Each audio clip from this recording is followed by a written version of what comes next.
When a poor village boy risks everything to save a stranger from drowning, he never imagines she's a billionaire with a hidden past. The village of Calebrook had known heavy rains, but nothing like this. The river that carved through the edge of town had swelled beyond recognition, devouring bridges and sweeping away crops. For 17-year-old Jalen Ward, who lived in a crooked wooden shack with his younger brother and ailing grandmother, survival was already a daily battle. But when the storm arrived with ferocious speed, it forced everyone into emergency shelters. Everyone except Jalen, who dashed into the storm in search of his brother's missing goat. As thunder cracked overhead, Jalen spotted something far more urgent. A dark SUV, half submerged in the raging current, wedged against a fallen tree. Inside was a woman banging on the glass, terror etched into her pale face. Without hesitation, Jalen plunged into the freezing waters, fighting against the surge until he reached the vehicle. The door was jammed. He used a fallen branch to shatter the window, blood mixing with water as glass sliced into his arms. He pulled her out inch by inch against the river's wrath. By the time they reached the shore, both were shaking from exhaustion and cold. She looked at him with disbelief and gratitude, but before she could speak, she passed out in his arms. Jalen found shelter in the remains of an abandoned mill, just high enough to escape the floodwaters. There he laid the woman down, wrapping her in a threadbare blanket from his satchel. She was unconscious for hours, and Jalen tended to her with quiet care, wiping mud from her face, drying her soaked clothes near a fire he built with soaked driftwood and luck. When she finally awoke, she barely managed a whisper. "Where am I?" "You're safe," Jalen said, though he didn't feel it himself. "The river took your car. You're lucky it didn't take you too." They sat in silence for hours, both too drained to speak. When she finally asked his name, he answered simply, "Jalen." She didn't give hers. She wore a silver pendant shaped like a feather. A strange thing to wear in a flood, he thought. When he asked about it, she just smiled weakly. "It's for someone who once saved me. Seems I needed saving again." In the early hours before dawn, she squeezed his hand and said, "Thank you." He never imagined it would be the last time he'd see her for 2 long years. By the time the waters receded and emergency responders reached Calebrook, the woman was gone. Jalen searched shelters, asked the Red Cross volunteers, even went to the neighboring town. But no one had seen a woman matching her description. He had no name, no clue where she came from, only the memory of her pendant, and the night they survived together. Word of his heroism spread, but no one could confirm it. Without the woman to back up his story, many in the village believed it was just a boy's fantasy spun from storm trauma. Even his younger brother teased him, though more gently than others. Life returned to normal, or as normal as it could for a boy who had stared death in the face and pulled someone else out of it. Jalen never stopped wondering who she was. He'd stare out at the river sometimes, imagining her voice again, that quiet "thank you," and wonder if she had ever thought of him again. What he didn't know was that miles away, in a tower of glass and steel, someone was thinking about him, every day. The woman Jalen saved was not an ordinary traveler. Her name was Arden Vale, CEO of the Vale Foundation and one of the wealthiest women in the Northern Hemisphere. The flash flood wasn't a coincidence. She had come to Calebrook to assess rural flood defense programs her foundation had funded. Her driver had taken a wrong turn. The rest was history. When she awoke in the hospital, her first words were, "Find him." But the manhunt came up empty. No records, no last name. Just Jalen and a vague description. Lean, tall, dark-eyed, perhaps 17. It was like searching for a whisper. Still, Arden couldn't forget him.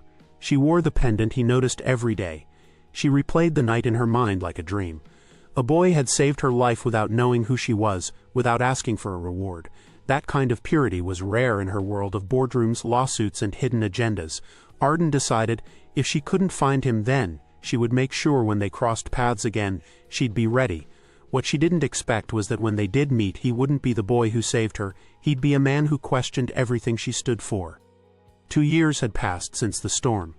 Jalen had grown, not just in height but in determination. He worked part-time on the nearby farms and used the little money he earned to support his brother's schooling. The flood had changed something in him. Since that day, he'd begun repairing old irrigation channels, digging trenches, and even studying maps of the nearby river systems at the village library. The memory of that woman, the one he saved, never left him. He didn't know if she was dead or simply gone. All he had was the haunting image of her shaking hand and the silver feather glinting in the firelight. But that memory became fuel. It pushed him to become a man of action. He began leading small community initiatives to help prepare for natural disasters. People who once laughed at his story now respected his efforts. Still, there was an ache in his chest every time a black SUV passed the village road. He didn't know why he hoped it would be her. He didn't know what he'd say if it was. Then one day someone returned to Kalebrook, not in a storm, but with a fleet of engineers, architects, and a plan to change the village forever. It began with rumors. A foreign development team, grants from some international charity, construction vehicles and surveyors lining the muddy edges of the village. Then came the tall woman in black boots and sunglasses, Arden Vale. No one recognized her, but Jalen knew the moment he saw her step out of the jeep. Her presence was undeniable. Her gaze swept the crowd like someone returning to a battlefield. Jalen stood still as stone. He was now 19, broader in the shoulders, calloused in the hands. But inside, that memory rushed back. Her eyes met his, but there was no flicker of recognition. She introduced herself as the director of the Vale Foundation, here to build a flood resilience center. She spoke of eco-engineering, river flow management, food storage units. The villagers clapped. Jalen didn't. When the crowd cleared, she lingered. He approached, cautious. "I think we've met before," he said. She tilted her head, skeptical. "Have we? You had a pendant," he said. "A feather," her breath caught. Jalen, it was a single word, a gasp, a name she'd carried for 2 years like a prayer. They stood in silence, no hugs, no tears, just two souls startled by the reality of reunion. Arden asked to speak with Jalen privately. They walked along the riverbank, the same waters that had once nearly taken her life. "I looked for you," she said. "Hospitals, local records, charities, and I looked for you," he replied. "But I didn't even know your name." There was a quiet vulnerability between them. Too much left unsaid. Arden explained her foundation's mission: to build flood-resistant centers in underdeveloped regions, starting with Kalebrook. Jalen was skeptical. "Why here?" Her answer was honest. "Because someone here reminded me what real courage looks like." He didn't smile. "Courage doesn't fix drainage systems." That night, Arden stayed at the village guest house while Jalen walked the perimeter of the proposed construction site, tracing its flaws. He saw problems. The land chosen was near a runoff zone, the designs were too complex for local maintenance, and the foundation team had no knowledge of the terrain. The next morning he brought her his notes. "If you're serious about helping, listen to the people who live here." Arden looked at him, surprised. Not many challenged her. He wasn't a boy anymore. She realized then she hadn't just come to repay a debt, she had come to meet an equal. Jalen became the unofficial liaison between the foundation and the villagers. At first, it was tense. Some locals were wary of outsiders, while others saw Arden as a savior. Jalen walked a careful line, translating blueprints into action, simplifying overly technical plans and adjusting designs with real-world practicality. One evening, as the sun set behind the hills, Arden found him alone, repairing a damaged irrigation pipe. She knelt beside him. "You were right about the site. We're moving it," he nodded. "Good. You're not easy to impress," she added. "I'm not here to be impressed," he said. "I'm here to protect my village." There was a beat of silence. Then Arden pulled out something from her pocket, a tiny silver feather. "I kept it," she said softly. "Every day." Jalen didn't know what to say. The moment was fragile, like the memory they shared. "I never said thank you properly," she whispered. "You didn't have to," he replied. "You lived." But in that silence between them something else stirred, something that neither of them dared to name, not yet. Weeks passed. The center's foundation was laid, and trust slowly grew between the teams. Arden spent more time in Kalebrook than she intended. Something about the place anchored her. Or maybe it was the way Jalen saw through her. But peace never lasts long. One evening, a grieving farmer arrived at the center, shouting. A nearby levee had collapsed during a minor flood. His daughter was dead. The project there, funded by the Vale Foundation. Arden rushed to her files. It was true. An older program, outsourced, unmonitored, left to local contractors. Jalen exploded. "You built structures like this without checking them." "I didn't know," she said, shaken. "You're responsible. You walk around like a savior, but you don't even see the damage your money causes." The argument echoed through the unfinished halls. She left in tears. That night the village was silent. The truth had surfaced. Good intentions were not enough, and Jalen's trust, so carefully given, had been fractured. But Arden wasn't finished, not by a long shot. The air in Kalebrook turned cold, not from the weather but from the tension. Arden retreated into silence, spending long hours in her trailer poring over legal documents, blueprints, and failed projects. Jalen, meanwhile, returned to farming and village patrols, avoiding the center entirely. The village murmured. Some took Jalen's side, believing that big money always had a catch. Others feared losing Arden's help and support. But neither Arden nor Jalen spoke publicly about the confrontation. Privately, Arden was unraveling. She had always believed that her foundation was a force for good. a way to leave behind the corporate empire she had inherited and loathed. Now, for the first time, she had to confront the truth. Her name was on projects that failed, and people paid the price. But she didn't run.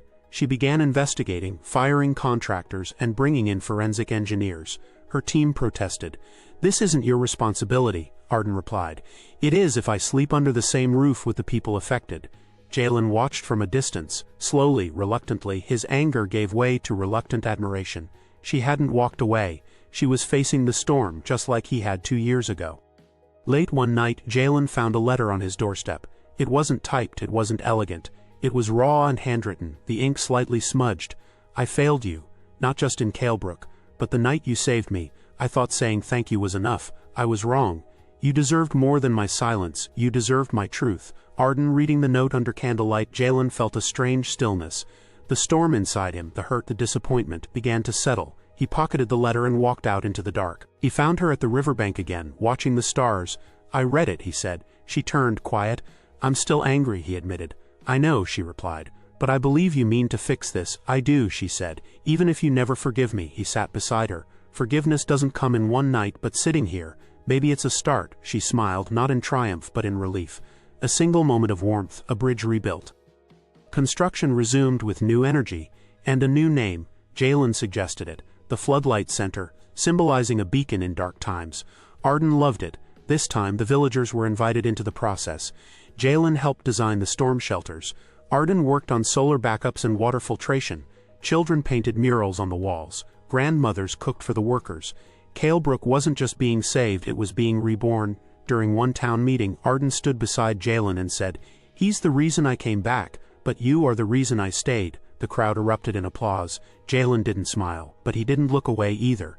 Something between them had shifted. At night they walked together, often in silence. Jalen began to share stories about his mother who died of pneumonia, about how he dropped out of school to care for his brother. Arden listened. She told him about boardrooms and backstabbing deals, about how loneliness feels in a penthouse suite, two souls from different worlds, yet here under Kalebrook's quiet skies they weren't different at all. It was the night of the center's completion. Lanterns floated above the village, music played, and food filled the air with spice and joy. Children danced barefoot under strings of lights. Arden and Jalen stood at the center's entrance, watching the people they had grown to love celebrate a dream they helped build. "I never thought I'd be a part of something like this," Jalen said. "You were the beginning of it," Arden replied. She reached into her coat and pulled out a small package. Inside was the silver feather pendant. "It belongs to you now." Jalen hesitated. "Why?" "Because you gave it meaning." He didn't put it on. He held it tight in his hand, then looked into her eyes. "What happens when you leave?" Arden's expression faltered. "I don't know." "I do," he said. "Everything will change again, but maybe not everything," she whispered. That night he walked her home. Their hands brushed but didn't clasp. Still, the electricity between them was undeniable. Kalebrook had weathered storms, so had they, and something new was beginning to rise. As news of the Floodlight Center spread, reporters arrived. One morning a headline hit national news.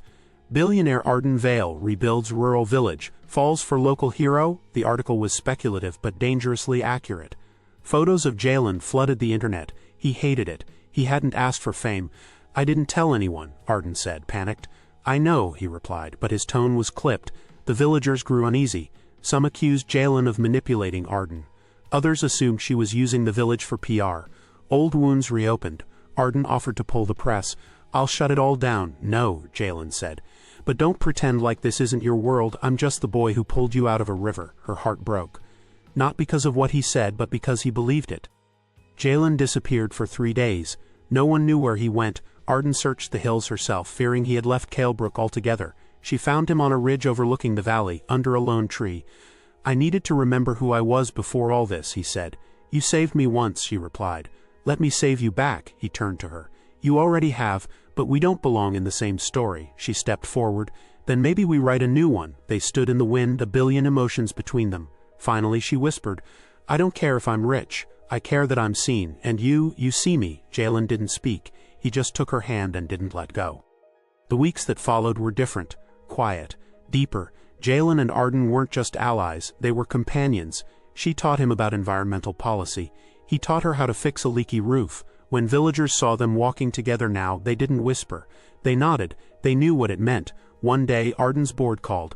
Return to the city, they demanded. Your image is off-brand, your reputation is slipping. Arden looked out the window at children running through the garden she helped plant.